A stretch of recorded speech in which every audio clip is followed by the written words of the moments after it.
wiring your smartphone to the algorithms predicting weather, recommending medicines, or helping farmers improve crop yields, AI is already shaping the world around us.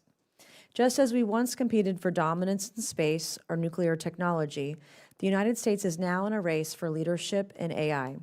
American companies are at the frontier for this race. These companies are pushing the boundaries of what advanced language models can do, and countless startups and research labs are finding new applications for AI in every corner of the economy. The stakes are high. If the United States leads, we get to shape the standards, the ethics, and the economic benefits of this powerful technology. If we fail, we cede such influence to adversaries who do not share our values. So the risks are high. AI will have an impact on all Americans across all industries. AI is driving new efficiencies and creating breakthroughs to improve lives. In healthcare, AI is helping to detect cancer early and accelerating drug development. In transportation, it's making cars safer and logistics smarter. In agriculture, it's reducing waste and helping farmers feed more people with fewer resources. These advances aren't abstract. They're happening now and are creating better services, lower costs, and new opportunities for American workers and American families. But the technological future of AI remains uncertain. Some experts warn we're just a few years away from the emergence of artificial general intelligence, or the singularity. Others argue that technology has inherent limitations, and we are decades away from the singularity, if it's even possible. We don't know for certain what future of AI will look like, but what I do know is the future is too important to leave up to chance. We need to do our best to understand what kinds of impact AI can have on our economy, our society, and develop potential solutions now before it's too late. This subcommittee takes seriously its responsibility to examine these issues, and I'm looking forward to hearing today from everyone on both the current state of AI and the possible futures which lie ahead. It's essential the United States lead, not just in building these technologies, but ensuring they are developed responsibly, deployed safely, and used in ways which advance American values. When we get this right, we'll ensure artificial intelligence fulfills its extraordinary promise. I look forward to today's discussion and to working with my colleagues on this committee to ensure America leads in shaping the future of AI. I now recognize Ranking Member Brown for her opening statement. Thank you, Chairwoman Mace. Artificial intelligence is here, and it is already reshaping our economy, workforce, and daily life. As we work to ensure that America leads in AI innovation, we must also lead in responsible and trustworthy use of this technology. AI holds the promise to strengthen our economy and make government more efficient. However, when common sense safeguards are absent, technology can deepen inequalities, leave workers behind, or allow bad actors to take advantage of gaps in policy. Even as we look toward the future, we cannot ignore the ways AI is already changing the workplace. And while some of these changes are promising, we must also work to prepare the American people for change. Workers in my Cleveland district and across the country are worried about what automation and emerging technologies mean for their job and their security. Black workers in particular remain disproportionately concentrated in positions most at risk of automation, according to research by McKinsey & Company. If we fail to provide retraining, education, and pathways into the jobs of the future, we risk leaving entire communities behind. A diverse, prepared workforce isn't just good for our economy, but a necessity for our national competitiveness. If we don't ensure that employees most at risk of being replaced by AI have other pathways for employment, adoption of AI will not only drive greater economic disparity, it will also miss opportunities to diversify and elevate the workforce. A diverse and adequate workforce not only builds up our communities, it also advances our AI ambitions. We know that foreign adversaries, particularly the Chinese Communist Party, are aggressively pursuing technological dominance. They are not only racing to outpace us in artificial intelligence and cybersecurity, but also actively targeting our institutions, businesses, and citizens. At the same time, everyday Americans face scams, fraud, and data breaches that threaten their livelihoods and erode trust in government and the private sector. The future of AI will be shaped by our commitment to getting it right today and our ability to learn serious lessons and mitigate future risk.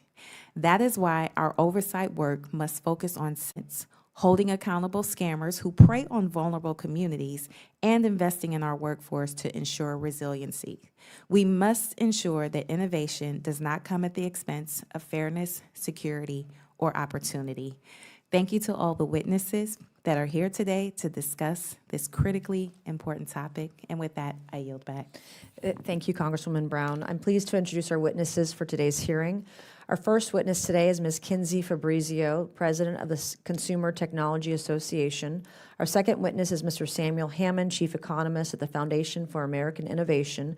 And our third witness today is Dr. Nicole Turner-Lee, Senior Fellow of Governance Studies and Director of the Center for Technology Innovation at the Brookings Institute. Welcome, everyone, and we are pleased to have you this afternoon. And pursuant to Committee Rule 9G, the witnesses will please stand and raise your right hand. Do you solemnly swear or affirm that the testimony that you are about to give is the truth, the whole truth, and nothing but the truth, so help you God? Let the record show that the witnesses all answered in the affirmative. We appreciate all of you being here today. You may sit back down, and we look forward to your testimony. Let me remind the witnesses that we have read your written statements, and they will appear in full in the hearing record. Please limit your oral statements to 5 minutes. As a reminder, please press the button on the microphone in front of you so that it is on and the members can hear you. When you begin to speak, the light in front of you will turn green. After 4 minutes, the light will turn yellow. When the red light comes on, your 5 minutes has expired, and we would ask that you please wrap it up. So we will first recognize Ms. Fabrizio to please begin her opening statement. Thank you. Good afternoon, Chairwoman Mace, Ranking Member Brown, and members of the subcommittee. Thank you for holding this hearing and for the opportunity to testify. CTA represents over 1,200 companies, and more than 80% are startups, small and mid-sized businesses.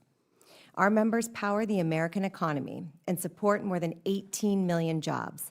But before I talk about AI's broader impact, I want to share how it's reshaping my own life. I am a wife and I am a mom of 2 wonderful kids, and I also run CES, the world's most powerful technology event. Each week, I use AI to organize my life at home, pulling together school pickups, drop-offs, sports schedules, and at work, these tools help me make smarter decisions, research competitors, and come up with new ideas for products and services. In many ways, AI is a personal assistant that gives me back time I can spend with my family while staying focused on leading a complex organization, and it makes a big difference in my daily life. I am really excited to share the even greater impact it has at scale across society. While so much of the public debate around AI focuses on how this technology might evolve in the future, AI is here now, and it's integrated into our lives and delivering benefits for millions of Americans.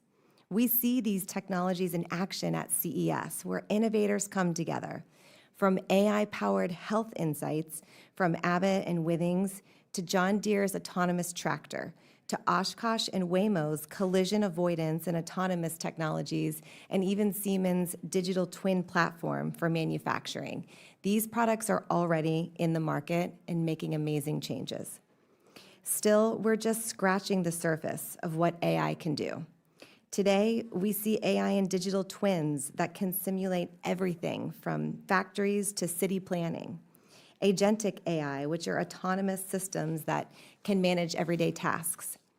Vertical AI models, which are specialized in areas like healthcare and mobility or agriculture. Industrial AI, which is augmenting the workforce and improving safety. And physical AI, which includes more lifelike and useful robots. American companies are leading the AI race, but their success isn't guaranteed. In China, the government has made AI central to its national strategy and invested heavily in areas like semiconductors, robots, and data centers. To counter this strategy, we need policies that help American companies out-innovate the competition. If America falters in AI, we risk ceding entire industries, supply chains, and influence over global standards. That's why CTA has urged Congress to adopt a 10-year pause on enforcement of state and local AI laws. In 2025 alone, legislators across all 50 states introduced more than 1,000 often conflicting AI-related bills. For a startup or a small business, navigating this patchwork is crippling. A pause gives Congress the time it needs to develop a preemptive federal framework for AI. The administration's recently released AI Action Plan is a powerful and positive blueprint, ensuring American AI innovators have the guardrails they need to build, grow, and compete. We also need a comprehensive federal privacy law to power up innovation with more clarity and protect consumers and lower compliance costs for industries that rely on responsible data use and give Americans confidence in these life-changing technologies. Congress must also recognize where our laws and frameworks are working. The law is clear. Simply reading or processing content does not constitute infringement. This clarity is a huge competitive advantage for America, and it's the foundation that allows U.S. companies, from the smallest startup to the largest global brand, to win the AI race. America has led every major technological wave, from electricity to the internet. And if we get AI policy right, this technology will be the next great American growth engine.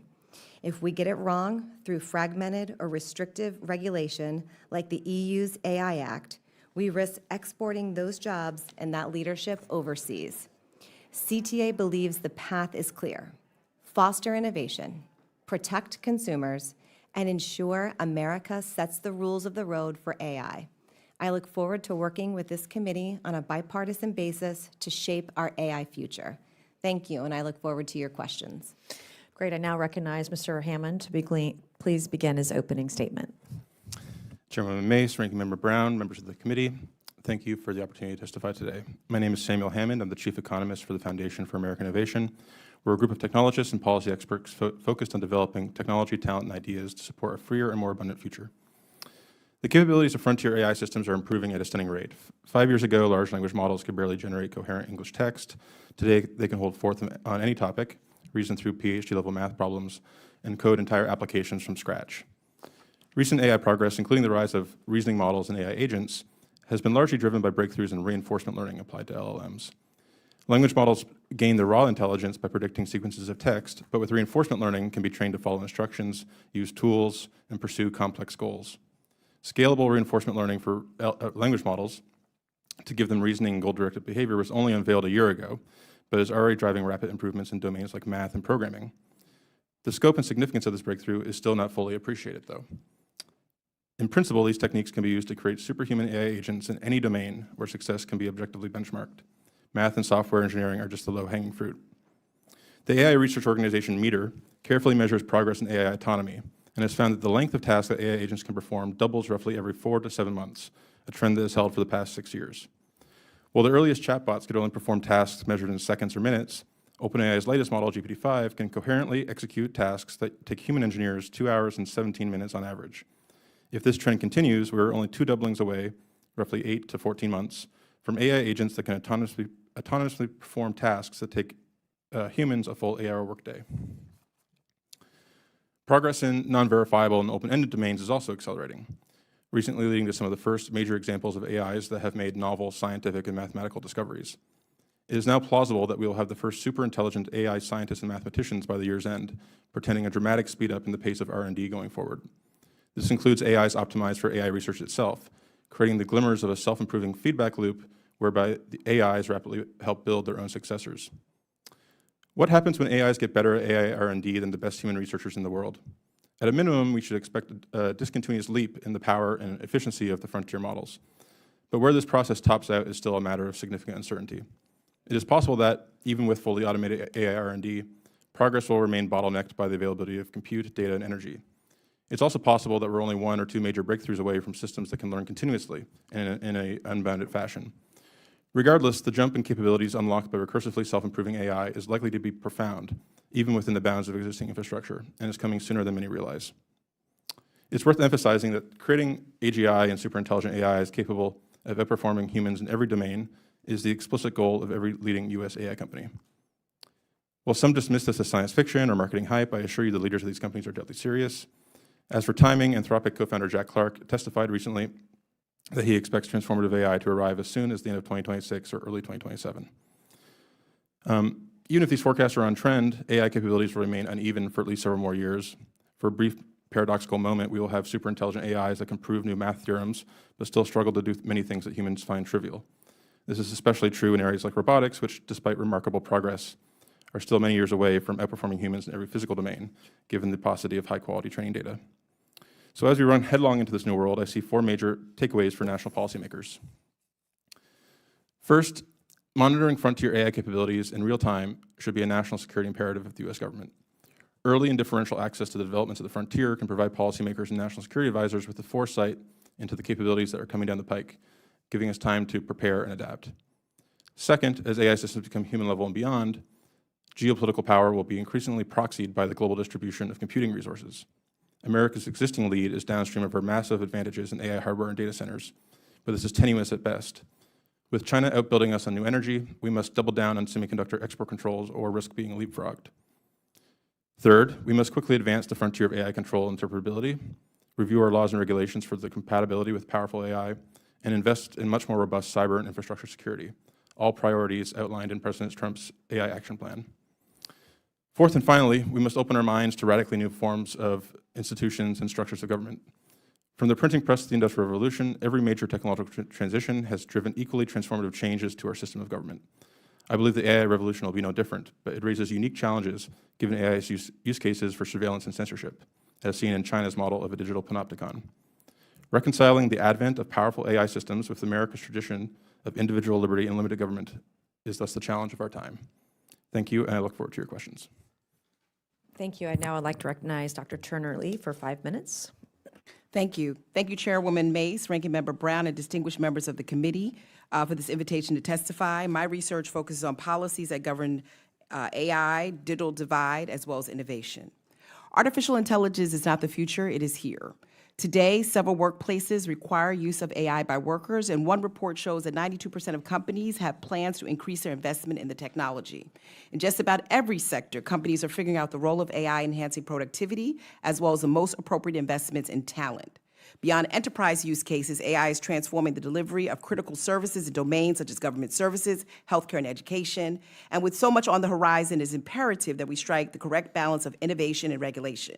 We must safeguard consumers, institutions, and critical infrastructure from AI risk, including workplace displacement, bias and discrimination, and the irreparable harm of machines. In my testimony today, I just want to offer 3 points that I think Congress should take, which will be critical to the future of AI. The need for responsible and ethical frameworks in AI design and governance, the importance of a ready and agile talent pipeline and workforce, and the importance of monitoring the unknowns in AI to ensure its safety and security while addressing the clear and present challenges. AI depends on responsible and ethically designed models in national governance. The stakes are too high. The rapid advancements of generative AI in video, text, and voice extraction have contributed to consumer fraud. Our nation's seniors are increasingly being targeted, in some cases falling for financial AI voice cloning and deepfake scans that ask them to send their money to relatives. Being responsible requires national governance, and we have laws, existing laws, for highly regulated industries to protect consumers in digital spaces, including the Fair Housing Act, the Equal Credit Opportunity Act, among others. But without congressional resolution in other critical policy areas like data privacy, everyday Americans will be exploited by malicious uses of AI systems. We need clear measures that ensure human oversight, disclosures, and independent audits over automated or autonomous decisions. We've started this process with the AI Action Plan this past summer, but our focus on promoting U.S. leadership against China as the prime goal will only allow these consumer protection goals to fall to the wayside. Yes, recently, states, in the absence of federal legislation, have actually moved forward with their own legislation. And since January, over 100 measures across 38 states have been enacted into law. Multiple state attorney generals have also issued guidance on how to apply these laws to AI. The rejected proposed 10-year moratorium on states would have threatened states' rights and the public interest, and leadership needs to continue to protect the independence of federal agencies so they can serve as a bulwark against deceptive and unfair consumer-facing AI applications. Cuts to these agencies weaken our ability to hold bad actors accountable, but they also undermine consumer trust. Second, the future of AI depends on a ready and agile talent pipeline and workforce. Maintaining our edge means that we have robust talent that incorporate diverse viewpoints in the design, development, and deployment of AI. Immigrants are central to the story of innovation. 77% of the top AI companies were founded or co-founded by first or generation immigrants. Policies that restrict immigration may threaten our innovation capabilities, and defunding research at world-class universities and scientific institutions may also do the same. Let me just share a few statistics of what's happening as a result of other countries exploiting these opportunities. Spain opened its doors to students subject to U.S. restrictions. European universities are offering scientific asylum to scientists. China is using the reverse brain drain to aggressively recruit our top technological talent. Cultivating talent at that level has impacts, as well as ensuring that researchers here in the States have what they need to get the research done for the next big idea. And we cannot neglect our domestic talent pipeline. Recent declines in math and reading scores are warning signs that much more needs to be done to cultivate homegrown talent, not only through national apprenticeships, but also realigning our core objectives in schools so that we meet the demands of the future workforce. Casualties will abound in the workplace if we have a less agile, ready workforce capable of shifting gears. And finally, I'll just say this. Though the future of AI is largely unknown, we need to solve the first point I made and the second point to ensure that we actually get to a place where we understand the power of artificial intelligence or artificial general intelligence, agentic AI, as well as what is largely unknown at this point.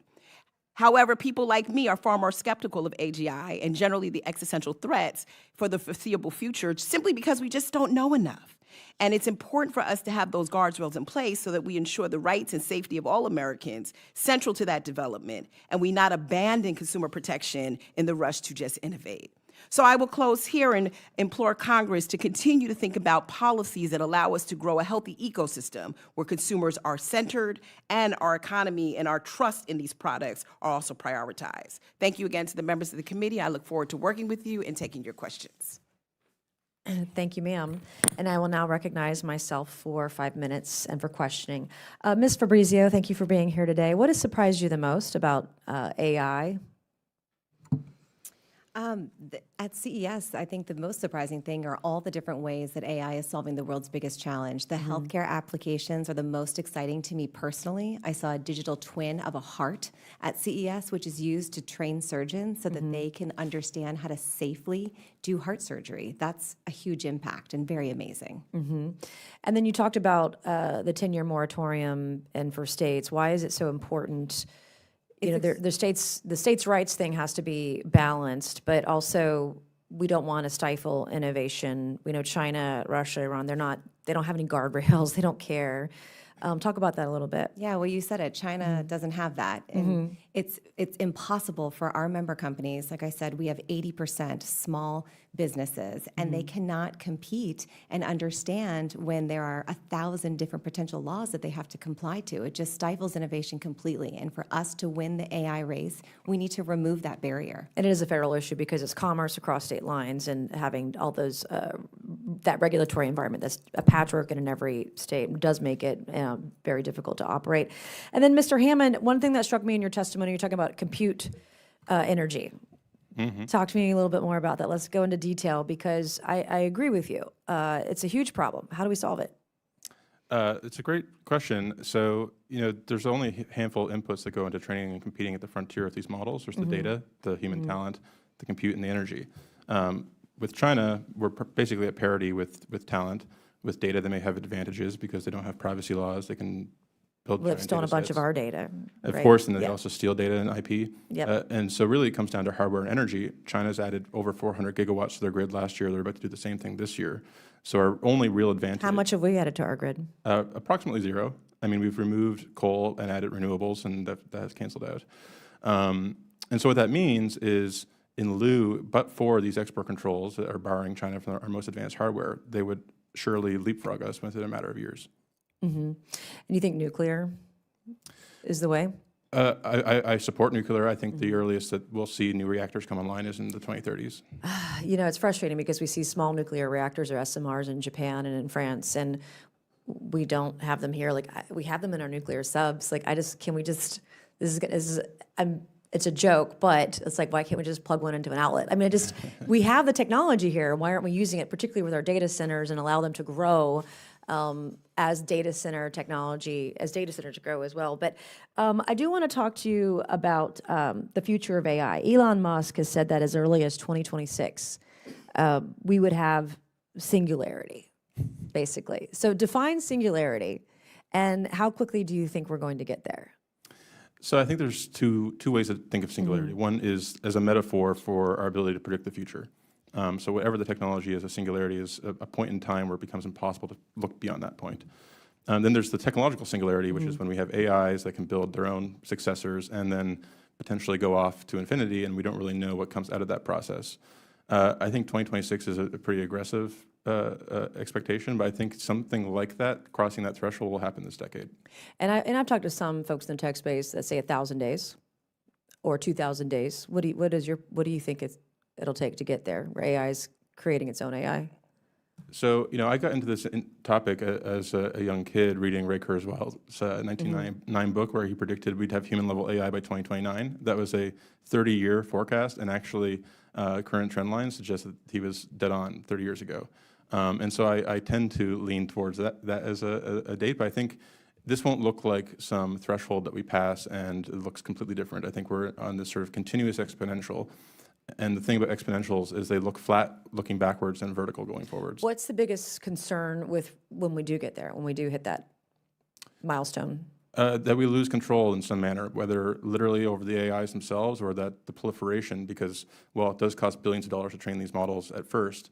Subsequent generations, the cost comes down orders of magnitude, that there will be a mass proliferation of powerful capabilities that our institutions are just not capable of adapting to. That can hack every system, every grid, everywhere, all at the same time, all around the world, essentially, potentially. Yeah, essentially. That's the way I see it. I think there's going to be attacks on critical infrastructure, but there'll also be, the high school student that hacks their school's IT system, and the system admin happens to be the gym teacher, right? Or personal medical records, or whatever the case may be. Yeah, that's one of my greatest concerns on the cyber side.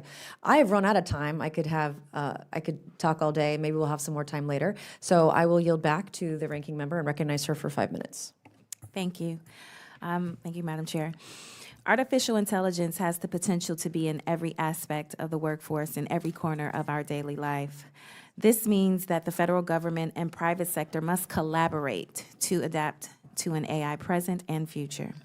Algorithms and automation are not inherently harmful, but the way in which they are developed and deployed has the potential to have profound consequences for American workers, especially those from diverse backgrounds. Black and brown communities have long carried the weight of the wage gap in this country, and we cannot allow AI to deepen those inequities, whether through biased algorithms in hiring or automation that displaces jobs. We cannot afford to be caught flat-footed or let AI run unchecked. So, Dr. Turner-Lee, can you speak of the work that AI Equity Lab and Brookings is doing to ensure that AI does not worsen historical inequities and the importance of acting proactively? Thank you, Ranking Member. So what I actually figured out as a sociologist is there were not a lot of sociologists sitting at the table or people of various backgrounds when it came to thinking about the outcomes of these models. And so running on the back of a napkin, I thought about an experiment to actually bring interdisciplinary experts, people from various backgrounds, various industries together to think about areas in which we're going to have the most high risk and consequential outcomes, particularly with marginalized communities. To your point, not only do some AI models come with a series of bias in the training data, where it's actually picking up information that may be false, inaccurate, or underrepresentative, the outcomes of that data can contribute to a widening wealth gap when that algorithm suggests that I'm not credit worthy, I cannot get a home loan. In essence, my quality of life is actually impacted.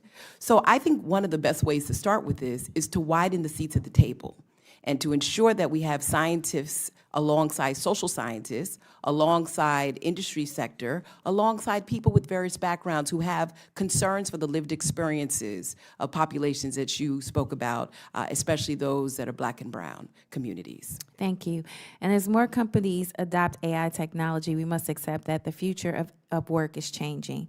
Dr. Turnerly, what steps can the federal government take to ensure that American workforce is prepared to succeed in the AI future? And what legislative steps can Congress take to ensure that there are adequate guardrails overseeing AI adoption throughout the economy and society while also encouraging AI innovation? Well, first and foremost, I'd like to commend the work that you've done in a bipartisan manner on your act, which is around training the federal workforce to be exposed to AI. I think that's a first step. We have to be very transparent, again, that the train has left the station. AI is not only dictating how they do work, but it's also managing their productivity in how they're processing that work as well. So it may help them with research, but it's also managing the time that it takes to do the research. Being transparent with the federal government, I think, is one way to actually help disclose the use of AI there.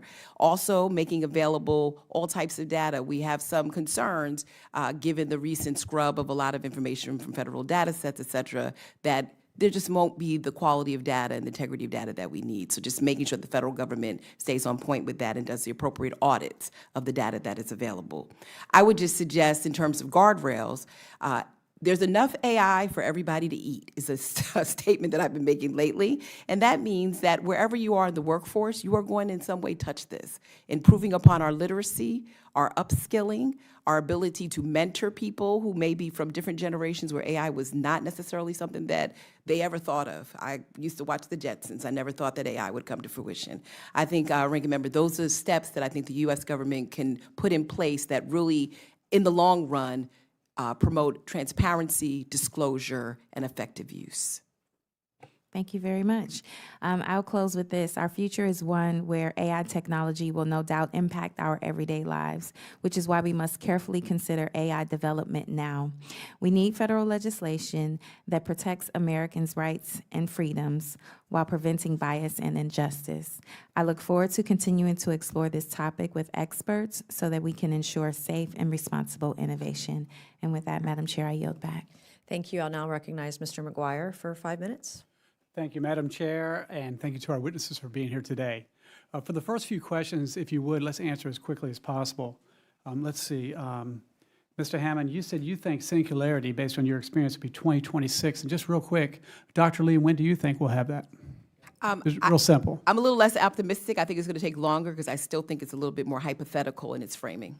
All right, Ms. Fabrizio. I feel the same way. I think right now human in the loop is still important, and we're seeing AI augment what humans can do. All right, this is just a yes or no. Do you believe China is using AI to manipulate their people, or do they have plans for that? Yes or no? Ms. Fabrizio. I think China is using AI in ways that we are not, and that is why it's important for us to continue to focus on winning the AI race with the issues I laid out earlier. Mr. Hammond. Yes, absolutely. In some cases, using U.S. technologies provided by U.S. companies.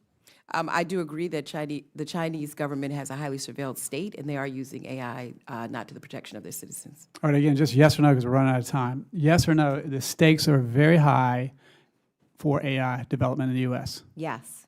Extremely. Yes. So very important that we have the best workforce possible to win this battle. Yes or no? Yes. Yes. Yes, in the short run, I wonder what the workforce will look like when AIs can do everything. So yeah, I'm with you. So we're developing this workforce, and I got to tell you, as a Navy SEAL veteran, if somebody say, man, my life on the battlefield, I don't care if they're pink or blue, male or female, Democrat, Republican, Independent, we're all human beings. But I believe that the decisions that we make should be colorblind. Because we need the best force, and I don't care if you're pink or blue. Do you agree that it should be colorblind? We should have the most qualified people to win this race? Ms. Fabrizio, yes or no? We need the best and brightest. Colorblind, yes, not necessarily nationality blind. One of the challenges here is some of the most sensitive technologies are being developed by foreign nationals, including Chinese nationals. But again, if they're the best of the best. So the best of the best, but we have to compartmentalize in some cases. I think we should have the best of the best, but I also think that we need to have the doors open for people who are the best of the best in all of our communities to actually participate. Okay, Ms. Hammond, I've got a lot to learn, but I'm listening and I'm learning, and I liked what you talked about, the digital twin and practicing the heart surgeries. There's so much more I want to learn. But in your testimony, you said even if we were to reach AI singularity, we might not have enough energy to keep going. So this question is for all of the witnesses, and hopefully it's an easy one. Let's keep it real simple because we don't have time. Would unleashing American energy give us a better chance of winning the AI race? And I'm talking the ability to drill, nuclear, all of the above, coal plants. We need to modernize our energy grid. It cannot handle what is in store with AI. might be the single most important factor, yes. Single most. I do agree that we need to do more to upgrade the energy grid, particularly if we're actually building data centers, but I want us to be cautious about the environmental consequences of actually moving too fast in communities where we already know we have a disadvantage. And personally, I wouldn't care about that. I want to win. All right, Ms. Fabrizio, I have to say I agree with your testimony. Overly strict regulations can stifle innovation. The first thing I think about the so-called Green New Deal, better known as the Green New Scam. The Biden administration spent hundreds of billions of dollars on these green energy projects like solar panels and windmills. Yesterday, I asked an AI chat box, how many acres of solar panels would you need to power AI in the U.S. by 2030? Anyone take a guess how much that would be? 1,000 acres. Actually, let me see here. It's way more than 1,000 acres. It's 500,000 acres. That's half the size of Delaware. We should be investing in fossil fuels and nuclear. Small modular nuclear reactors, as we discussed earlier, will only need 500 acres to do the same job nationally by 2030. We should be using coal, natural gas, traditional nuclear power until SMRs are ready, not solar panels. All right, so let me ask this question. Is China building thousands of solar farms to power their AI? Yes or no? China is looking at energy in different ways than we are, but there are solutions that we can look at too to modernize our energy grid, and AI will help. AI will help develop solutions and help us be smarter about the future. Mr. Hammond? Both. They added over 30 new coal plants while also adding 300 gigawatts of renewable. So today's technology, what's more effective, solar or fossil fuels? Just keep it simple because I'm running out of time. I would have to get back to you on that. I support all the above, but in the short run, these data centers are only going to go up with natural gas. I can't answer the particulars, so I can get back to you that from my team, but I want to go back, Congressman, to your question. I'm around- very limited on time. No I'm sorry. problem. All right, so let's see. Mr. Hammond and Ms. Fabrizio, what are some of the ways AI superintelligence might actually help us solve the energy problem? Well, when it comes to research and data and looking for solutions, AI is faster and can help predict different models and find different solutions where we may not be able to find them on our own. I believe we're a year or two away from having fully autonomous AI labs that could discover new materials, new energy sources, all the above. We're out of time. I yield back. Thank you. Thank you. I'll now recognize Mr. Subramaniam for 5 minutes. Thank you, Madam Chair. Thank you to the witnesses for coming today. I wanted to talk about a couple things. We've had several hearings on Capitol Hill about AI in recent months, and since I've been here, certainly. And one thing that hasn't been talked about as much is job displacement as a result of AI. And I think, you know, I served in the Obama White House as a technology policy advisor, and we were talking about this, but it was a little bit theoretical. I mean, there was job displacement happening because of emerging technologies, certainly, making jobs easier, but automating some jobs and some tasks. But now we're seeing it at a different level, and we're seeing companies now basically lay off entire departments and replace them with AI. And they are saying this publicly, and they're saying this, you know, they're not hiding it anymore, right?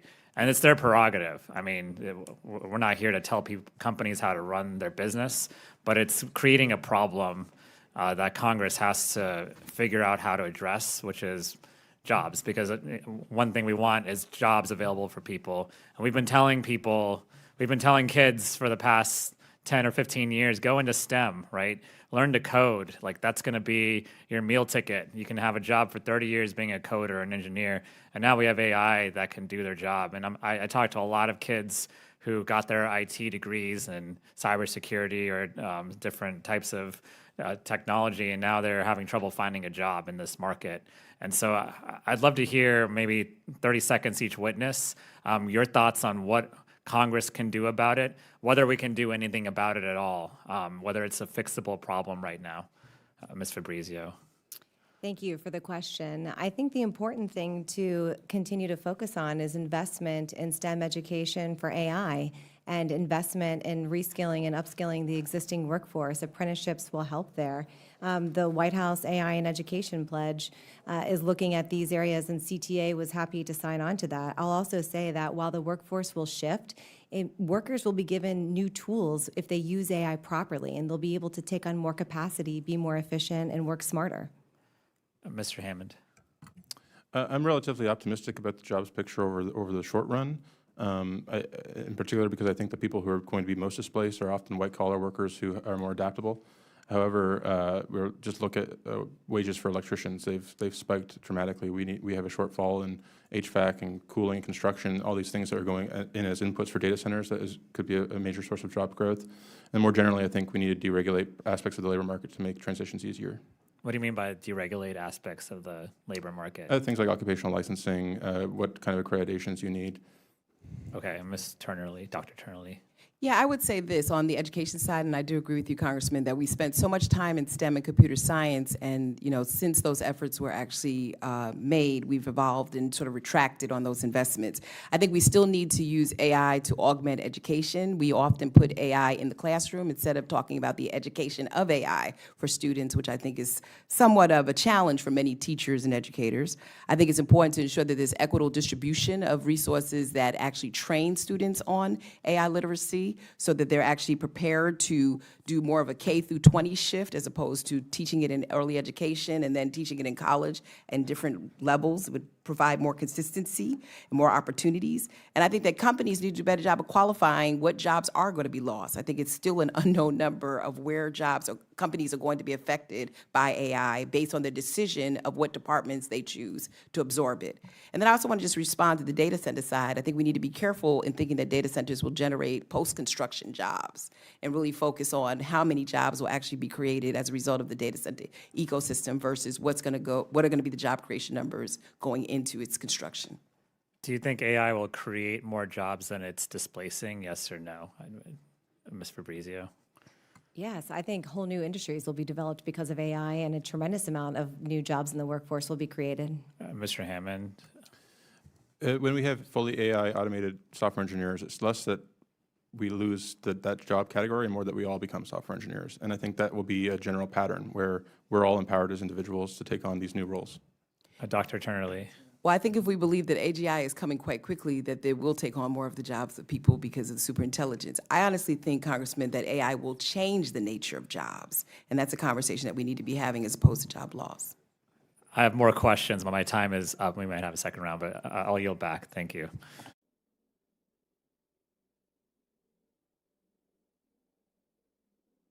All right, I'm now going to recognize Mr. Burlison for 5 minutes.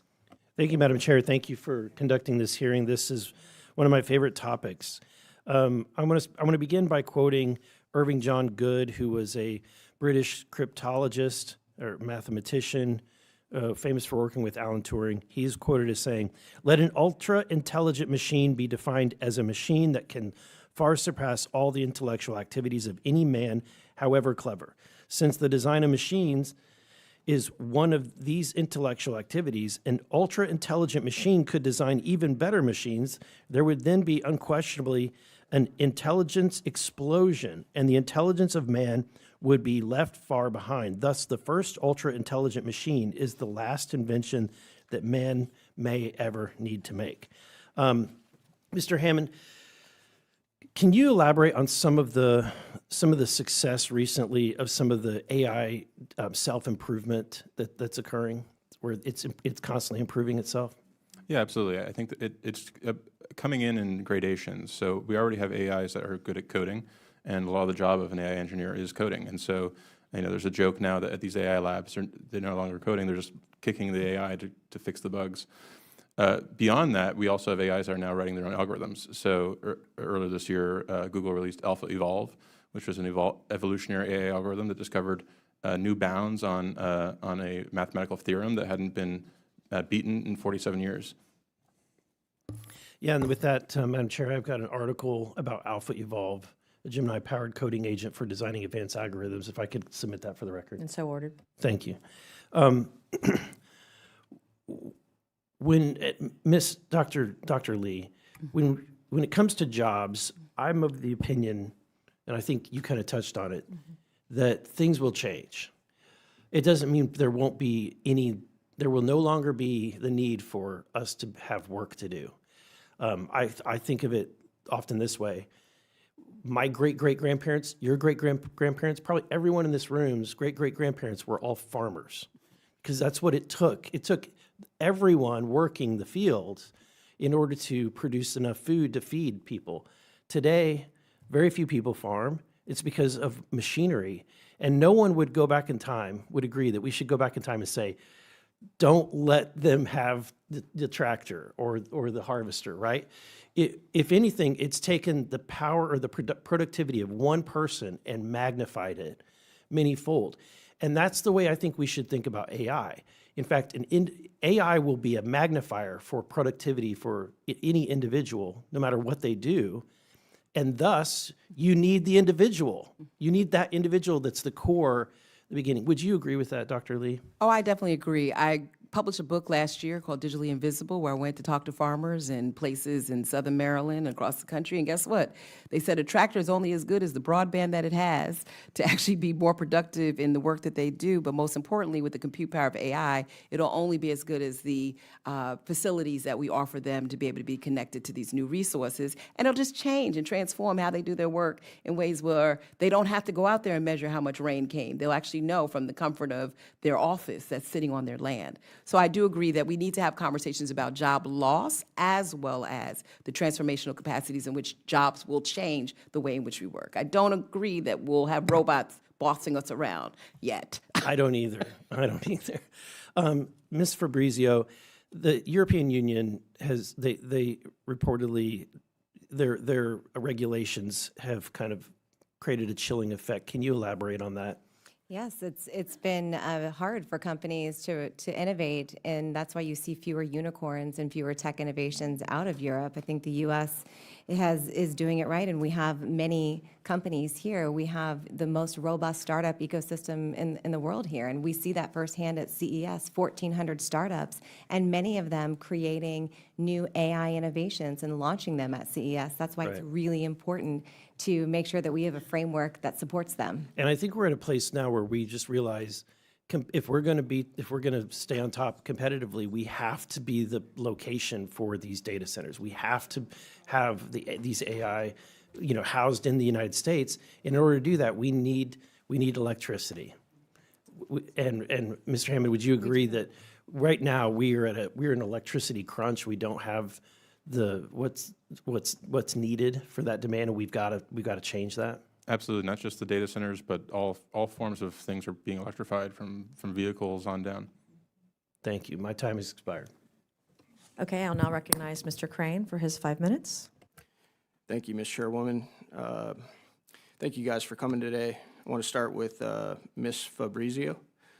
I meet with organizations tied to blue-collar jobs all the time, and they are constantly in my office begging for more help, and people that need training in specialized fields like plumbing, electrical work, and carpentry. Meanwhile, CEOs are warning that AI will take 30% of the workforce by 2045. My questions are, how do we ensure we are sending more people to go to trade schools for these blue-collar jobs and not just allowing them to get laid off by AI? We need to continue to invest in reskilling and upskilling, and we need to make sure that we have the resources available. At CES, we're doing AI trainings for the first time at CES 2026 for people who are in the industry and want to learn more. This is an important solution to this challenge. Do you agree with those assessments that AI will take 30% of the workforce by 2045? AI is going to change the workforce, but it's going to make it better. It's going to create new jobs, and it's going to augment the existing jobs. It's going to make people smarter. It's going to make them more efficient and give them tools that they never had before to do their work. Yeah, thank you. And I'd just like to make a statement for the young generation out there watching what's going on with AI and who may be in college or maybe in high school. I think one of the fields that's the least susceptible to AI taking over and eliminating your career opportunities are the trades. What advancements right now are we seeing with technology that are creating new job opportunities for Americans? Well, we're seeing it in many areas. In healthcare, we're seeing individuals that are learning how to create autonomous healthcare monitoring systems for first-line intake that will help nurses and doctors get better information so that they can be physically with patients that they need to be with while a autonomous system is collecting information on patients. And that would be hugely helpful given the healthcare crisis we have. Thank you. I want to shift to Mr. Hammond. Last week, we lost a true American patriot, Charlie Kirk. Following his assassination, there were reports of Chinese and Russian bots encouraging violence through spreading misinformation, attempting to create division. Did you see any of those reports, sir? I did not. Okay. How should the American people be weary of the increase of inflammatory speech following the assassination of Charlie and other mass violent events from Chinese and Russian bots? It is a really big open challenge. These social media platforms have their work cut out for them. We do not yet have a reliable means of identifying what is a bot, what isn't, especially as these systems become more and more human-like in the way they speak. And so I think it's something we need to put much more resources into. Okay. What do you think federal agencies should be doing to prevent the spreading of misinformation by these bots to sow discourse in our communities and our country? I mean, at a minimum, we should stop selling China and Russia the technology they use to run those bots. These H20 chips, which just got approved, are liable to be approved for export to China.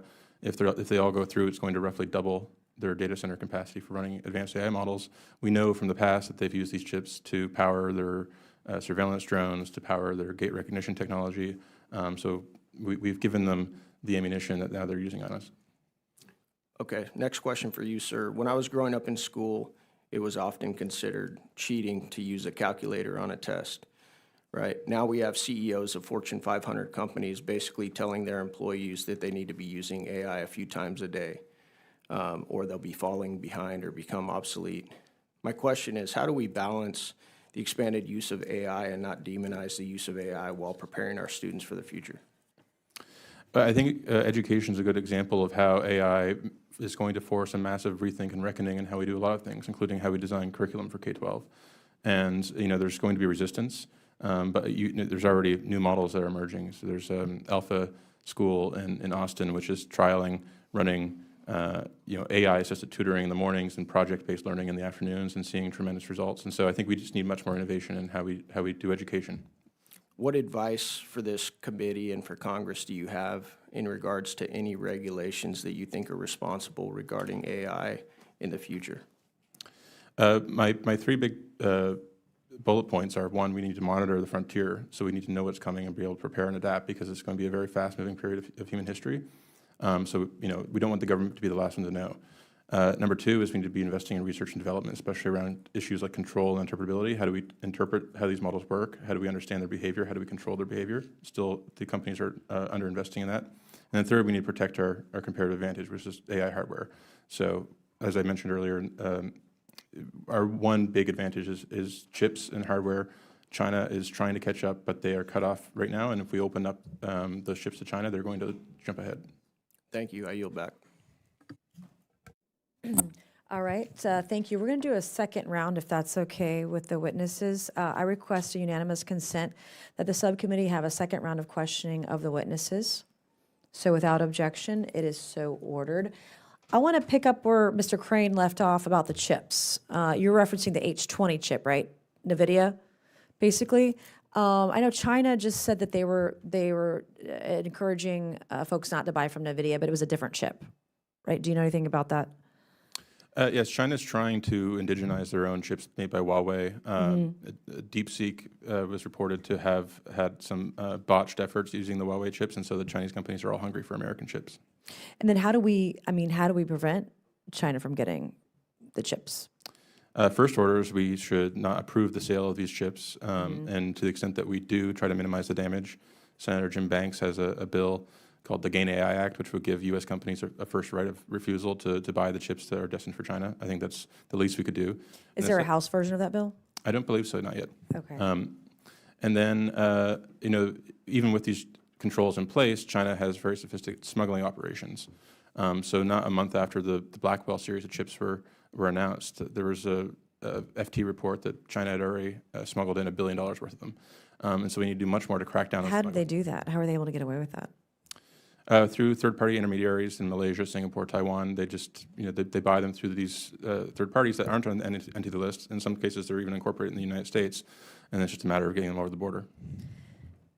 And are we cracking down on the intermediaries here in the U.S. now? Have you heard anything about that? There's been some DOJ-style investigations. There's been actions taken in Malaysia and Singapore. We've enlisted the governments in those countries in some cases. The challenge is really one of scale. So once these chips are out the door, how do we know where they're ending up? There's a bill called the Chip Security Act. There's a House version of that would require these chips to have basic location verification installed. Who's doing that, Bill? It's before HVAC right now. Okay. Yeah. And then, Ms. Fabrizio, you said earlier in one of the questioning about China using AI differently. Can you give some examples? Well, China is using AI for surveillance. They're using it for military purposes. They also don't have privacy in China, and so they use the data differently than we do here. That's why I think it's really important that we continue to move forward. We look for a national AI framework that addresses some of these big issues. It's risk-based, it's tech-neutral, and it allows innovation to continue to flourish here so we can continue to beat China. Is China our greatest threat? Yes. Do you agree, Mr. Hammond, China being the greatest threat? Certainly on the geopolitical stage. Dr. Turnerly, would you agree? Yes. What are the consequences, and this is for all the panelists, if the U.S. fails to outpace China in the race for domination in AI? Ms. Fabrizio? Well, it's important that we move forward in the best way that we can and that we focus on innovation. We have the best startup ecosystem here. We have the best tech companies here, but we need to not get in their way. So that means a pause on state legislation. It means a federal framework where companies can innovate and know the guardrails and be able to move forward. Mr. Hammond? I worry that we need to buy time with China because over the last 40 years, this is part of the deindustrialization story. We've shifted all our industries into services, entertainment, law, finance, all things that are about to be deflated by AI. Whereas, so there's a world where we build the AGI, we build the general intelligence, but China is the one that puts it in factories and has the growth benefits. There are even people, because I know one personally, someone I'm suing, literally, he's using ChatGPT as his attorney. I just can't think of any, I mean, okay, yeah, but we're going to beat the LLM in court. But Dr. Turnerly? I would agree with my colleagues in terms of China being a threat to our dominance in the AI space. I also would put out there, though, that we have to find alternative markets if we're actually going to grow the economy and scale of U.S. companies. So I'm thinking about my experiences with 5G, where we actually opened up other markets. We missed the opportunity to do work with the global majority, the African Union. So just rethinking our industrial policy as we think about China as a threat, as to if we want people to have American products embedded in their technology, where are we selling it to? And making sure we're agile. I do also want to respond that I do think states have to play a role in experimentation. I think the federal government would be too premature to come up with a national policy that limits states' rights, because what we are seeing in terms of experimentation of states is that they're looking at more consumer protection. AGs are trying to figure out ways to keep our grandmothers safe from AI. They're not necessarily trying to compete against China. They're just competing against the various misnomers and lack of information that people We have. already have that. Like, I got a Nigerian scam the other day in an email that, That's right. I forwarded or take a screenshot and forward it to my family. I'm like, don't click on this. We do the same Right? thing, because we're So- not coming to Congress. We're going to our state AG, so we Yeah. can't devow like what they're able to do to make sure people are safe. Yes. Okay. I will now recognize Mr. Subramaniam for 5 minutes. Thank you, Madam Chair. I just want to finish the job displacement conversation. And Mr. Hammond, you said something interesting about the U.S. has shifted its economy toward industries that are susceptible to AI. You mentioned law. I'm a lawyer, too, and so I'm sensitive to that. But can you expound a little bit on that, as well as what should we be doing? I know Mr. Crane made some good points as well about, different industries that might be more important moving forward. But I'd love to hear more about that. It's a story of relative scarcity. So if intelligence becomes abundant, if served labor, cognitive labor becomes abundant, then what remains scarce? And it will be the heavy industry, the factories, the actual, and not just the factories, but also the know-how, the tacit knowledge that's embedded within the workforces that China has that we don't. And so, one of the reasons that we need to buy time is in part to try to rebuild some of those new sectors, in part to ensure that we don't just give away our economy. And what would buy time? Like, what can we do to buy time? Well, number one, denying China access to the most advanced AI chip. Oh, I see. Okay, so got it. You mean like export controls and that sort of thing. And I'd ask, I guess, the other witnesses as well. what your thoughts are on this. Like, what jobs are we going to lose in the future as well? What jobs are we going to be gained? Ms. Fabrizio mentioned this is going to create more jobs than we're losing. Do we even know right now what those jobs would be? I know it's, there's this idea of, okay, well, AI is going to displace this IT department, but it's going to replace it with AI buddies that, help fix the AI or make it better. But I look at what's actually happening, and that's not quite the reality right now. Perhaps it will be in the future, but right now what I'm seeing is, 40 people get laid off in an IT department. They're replaced with AI and like 5 people. And so I'm just curious what you think that future will look like, what jobs will be gained.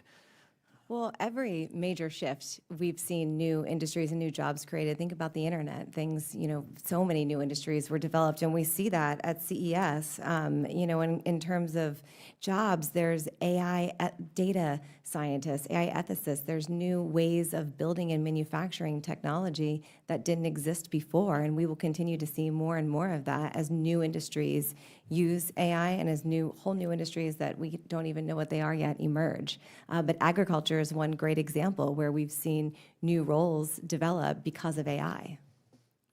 Dr. Turnerly. Yes, and I would just say, and sort of looping back to the previous question as well, I think we have to be distinguishing between the loss of jobs in the blue-collar sector and the white-collar sector, right? So I think on the white-collar sector, it's been very clear that AI is going to improve the efficiencies of lawyers or paralegals who do the type of research that AI can do expeditiously. On the blue-collar side, it becomes a little bit more tricky because what we're talking about are trade jobs that are going to be lost. I'm not sure yet if a robotic plumber can come to my house and fix my toilet, but we still have to see that we're going to be running these parallel workforce opportunities. And it's important for that plumber to have the skills necessary to be able to innovate and to grow into the new economy where maybe they're not actually doing the physical labor, but they're managing schedule or they're managing invoices or they're trying to do trade service calls.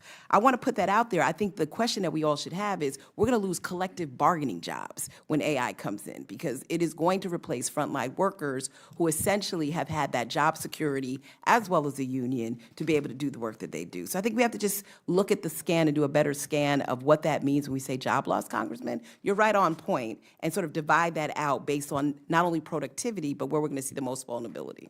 And I'd ask all the witnesses, what should Congress do, if anything, about job displacement? Ms. Fabrizio. I think investing in workforce development and training and apprenticeships. I mean, you're right, you might not have a robotic plumber, but you might have a plumber that's able to look at a digital twin of your home and identify a better solution faster that they wouldn't have had the ability to do before. So continuing to invest in upskilling is extremely important. Mr. Hammond. I would say 2 things. One, that the U.S. government has a poor track record of running employment and training and retraining programs. They tend not to work very well, and I believe GAO last reported that there's 46 of them already. And so I would look to opportunities that shift training on the job as much as possible, and to the extent possible, reducing barriers to entering new jobs so that you don't need to get that certificate or don't need to get that extra piece of education just to enter the workforce.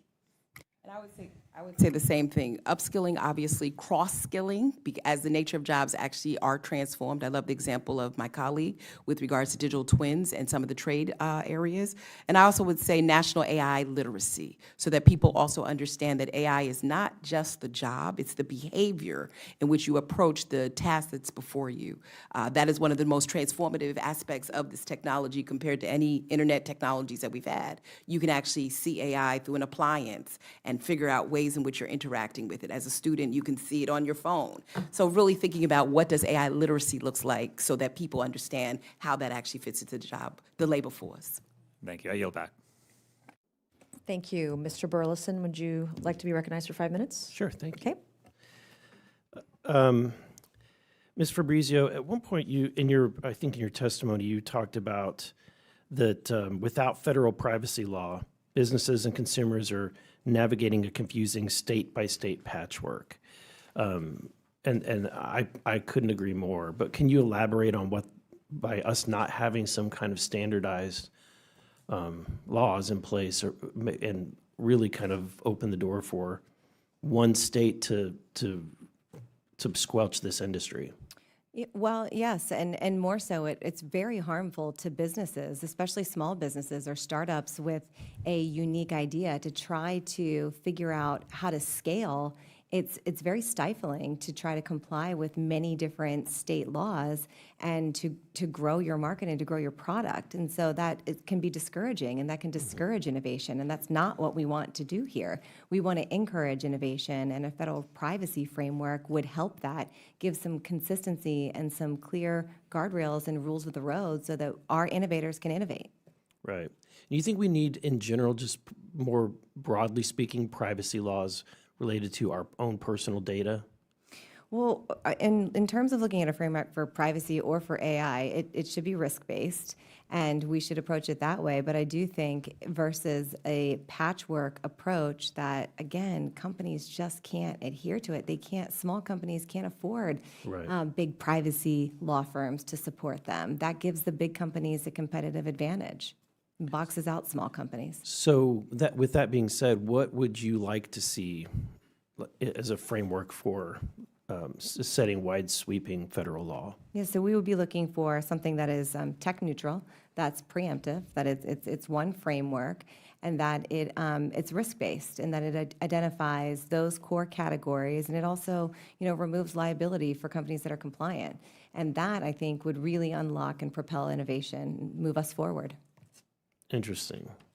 I mean, you were speaking kind of esoterically or like a little bit philosophically there, but specific, can you think of specific rules or regulations that you would want to see implemented? I would love to get back to you with specifics and have a further conversation about it. I respect that. Thank you.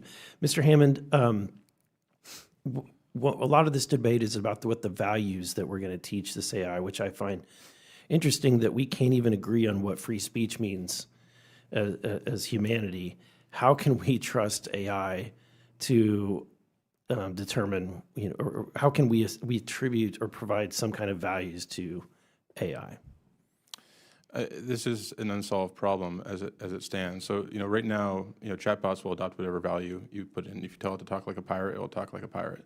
The question is, when these systems become more autonomous and acting on their own, how do they not just follow our values, but follow them reliably?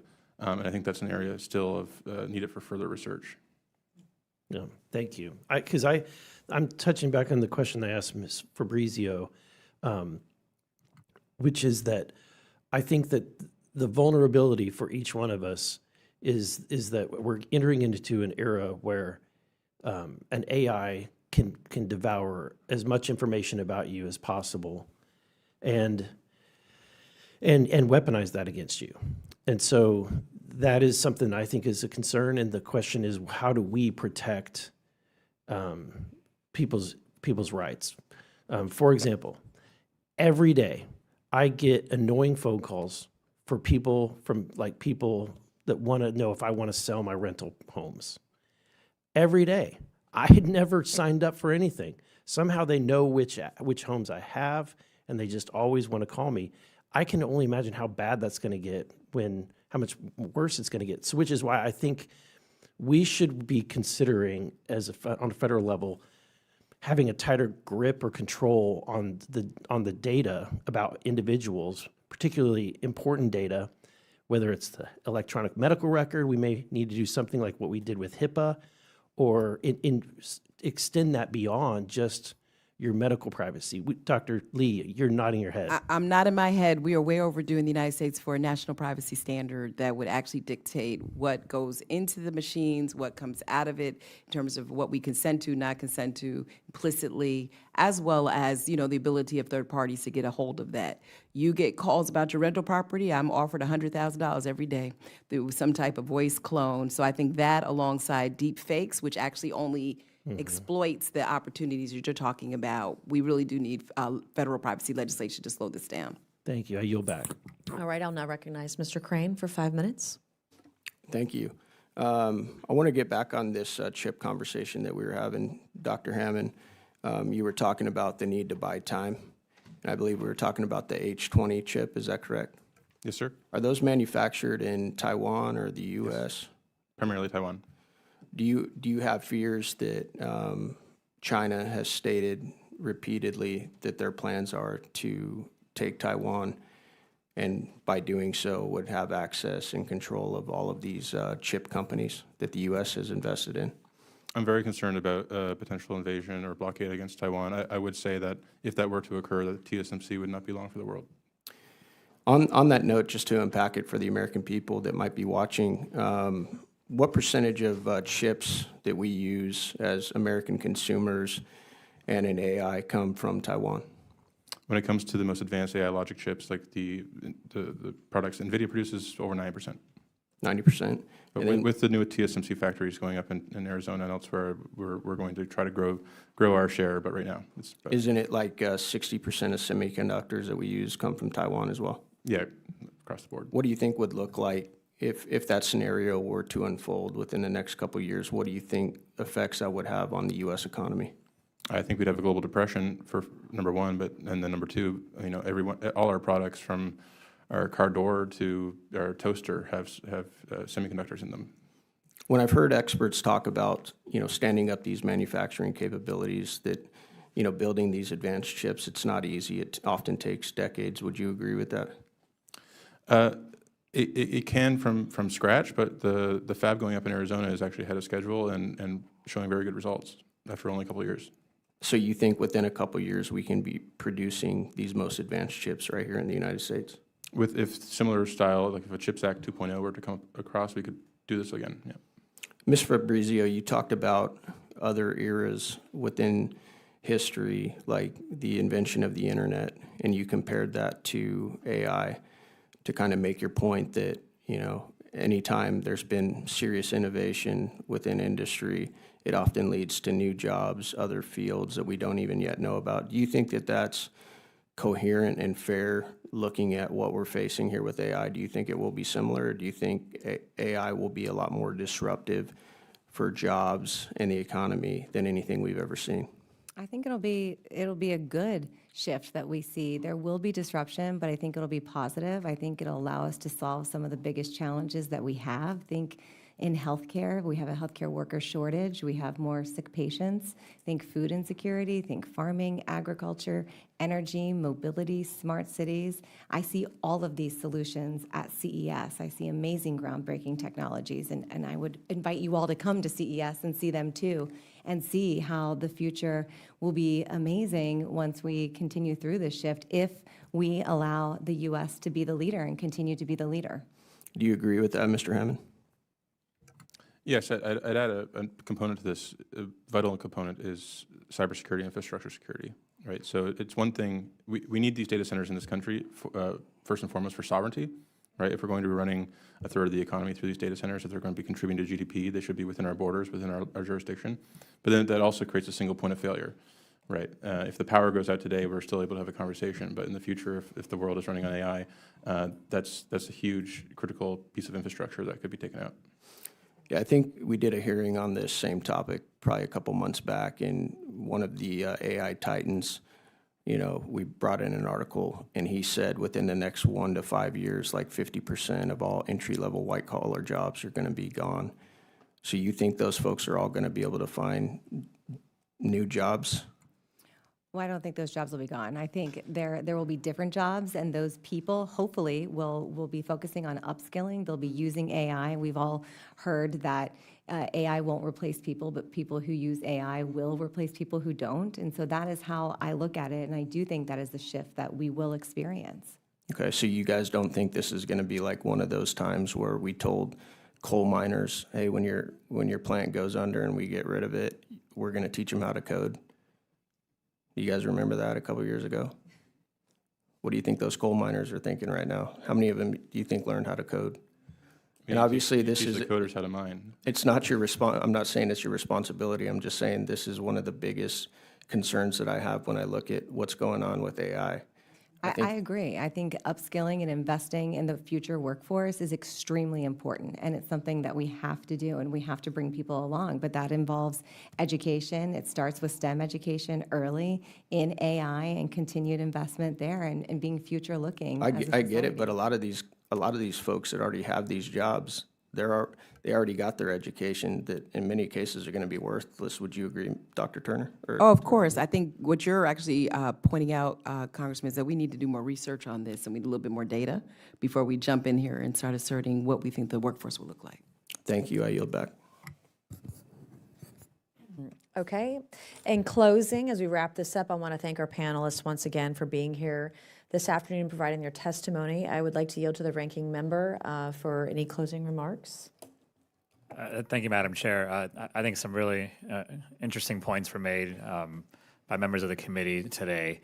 And I want people to understand that we should not downplay the job losses, the job displacement that is already happening. This is not theoretical. I had a job fair in my district a couple months ago, and I was ready to meet many folks who had lost their jobs because they're federal workers, and I have a lot of federal workers in my district that have been laid off, and certainly there were those, but there were even more IT students and graduates who were there because they had lost the ability to get a job because companies were not hiring them anymore. They wanted 10 years of experience. Well, if you're an IT student who just graduated from four-year college, you were told your whole life to go into STEM, and you got the best STEM education from the best STEM education schools, and now there's no job, and they were asking me why, what happened, and then I look at what's happening at the companies, and they're laying off entire departments and replacing them with AI and putting out press releases in some instances, bragging about it to their shareholders. Again, I'm not here to run their business. I think it's reality. If you could replace 100 people that you spend $1 million paying with a tool that costs $50,000, like it's part of your mandate to do that. But I think we have to understand that this is an imminent problem. That certainly we've invested a lot already in STEM education and job training programs, but I actually kind of agree with you, Mr. Hammond, that we have a lot of them already. I don't know if that's the only solution here. I don't have any answers for you today. That's why I was asking these questions. But I do want to work with my colleagues on both sides of the aisle to figure out what comes next, because I have a lot of students with really good skills. They don't need to be upskilled anymore. They have really good tech skills. They just can't find jobs, right? And so I want to see if there's something we can do about that. I yield back. Thank you. And with that, without objection, all members will have 5 legislative days within which to submit materials and to submit additional written questions for the witnesses, which will be forwarded to the witnesses for their response. And if there's no further business without objection, the subcommittee stands adjourned.